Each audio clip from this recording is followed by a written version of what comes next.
নমস্কার, আমার চ্যানেলে তোমাদেরকে আবারও স্বাগত জানাই। আজকে হাজির হয়েছি সর্ষে পাবদা নিয়ে। আমার কাছে সর্ষে পাবদা এরকম পাতলা করেই ভালো লাগে। তো আমার প্রসেসটা চলো দেখিয়ে দিই আমি কিভাবে তৈরি করেছি। প্রথমে এখানে আমি মাছ নিয়েছি, সেগুলোকে ভালো করে ধুয়ে পরিষ্কার করে নিয়েছি। এখানে মাছ দোকান থেকেই কেটে দেয়, তো কাটার অত ঝামেলা থাকে না। ভালো করে ধুয়ে এটাতে হলুদ লবণ মাখিয়ে কিছু সময় রেখে দেবো ম্যারিনেট হওয়ার জন্য।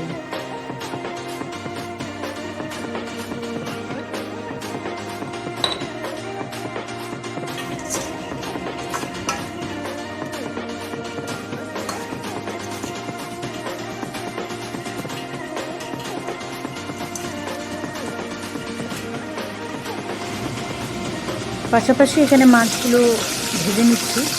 খুব ফোটে তো হালকা ঢেকেই ভাজতে হয় পাবদা মাছ।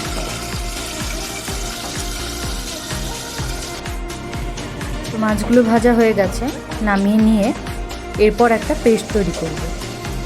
দিচ্ছি কাঁচা লঙ্কা, ঝালটা অবশ্যই নিজেদের অনুযায়ী বুঝে দেবে। দিচ্ছি টমেটো আর 2 চামচ সর্ষে। তোমরা যে কোনো সর্ষে নিতে পারো, সাদা বা কালো। আমার কাছে কালোটাই ছিল, সেটাই পেস্ট করে নিয়েছি। পেস্ট করা হয়ে গেছে আমার। তো এখন এটাকে বাটিতে ঢেলে নিই। অনেকটাই স্মুথ করেই পেস্ট করতে হবে, না হলে একদম সর্ষের দানাগুলো মুখে আসলে একদমই স্বাদ লাগবে না। তেলটা গরম হয়ে গেছে, দিয়ে দিলাম কালো জিরে ফোড়ন। এবার সেই সর্ষে পেস্ট সেটাও ঢেলে দিলাম। পরিমাণ মতো লবণ দিয়ে এটাকে ভালো করে মিক্স করে দিচ্ছি। সর্ষে যে কোনো রান্নাতেই হলুদ একটু কম দিলে স্বাদটা অনেকটাই বেশি লাগে।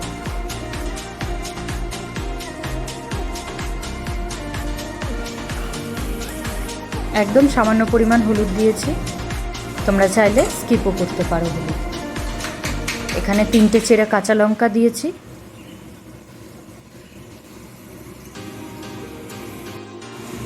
তেলটা অনেকটাই ছেড়ে গেছে। আমি একদমই রান্নাটা 5 মিনিট ফ্রাই করেছি। বেশি ফ্রাই করলে সর্ষে তেতো হয়ে যায়। তো এবার পরিমাণ মতো জল দিয়ে এটাকে ফোটার জন্য অপেক্ষা করছি। ফুটে গেছে, মাছগুলো দিয়ে দিচ্ছি। সর্ষে পাবদা খুব ঝটপট তৈরি হয়ে যায়। দেখো মাছগুলো দিয়ে দিলাম, ফুটে গেলেই তৈরি হয়ে যাবে। আর তোমরা যদি ঝোল না করতে চাও, একদম সামান্য পরিমাণ জল দিয়ে মাছ দিয়ে ঢেকে দিলেই অল্প সময় তৈরি হয়ে যায়। কিছু সময় ফোটার পর তেলটা অটোমেটিক ওপরে উঠে এসছে। আর খেতেও যেমন টেস্ট হয়, দেখতেও সেরকম সুস্বাদু। তোমরা আমার এই রান্নাটা অবশ্যই ট্রাই করবে, করে আমাকে কমেন্ট করে জানাবে। ভালো লাগলে অবশ্যই একটা লাইক করে যাবে আর কমেন্ট করতে ভুলবে না। আর সাবস্ক্রাইব করে পাশে থাকা বেল আইকনটি ক্লিক করে দিই, তাহলে আমার ভিডিও নোটিফিকেশন সবার আগে তোমার কাছে চলে যাবে। ঝোলটা নামিয়ে নিয়ে প্লেটে বেড়ে নিচ্ছি।